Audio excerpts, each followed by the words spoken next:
Hello everyone! In this video, you will learn how to count from 0 to 10 in Khmer using formal language. Listen and repeat to these numbers. Ready? Let's get started. 0 1 2 3 4 5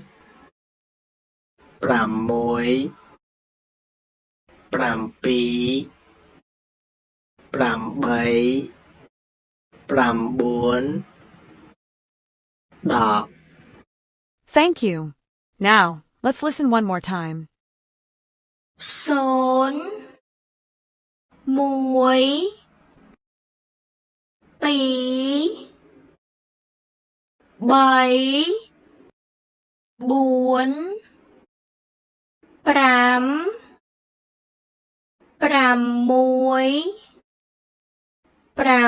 6 7 8 9 10. Great! Let's count them again, twice this time.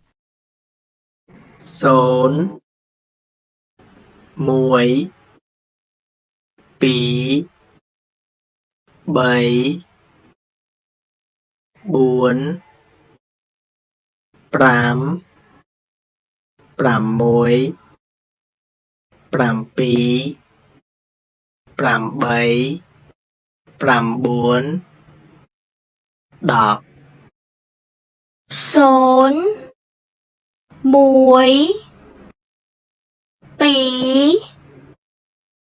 9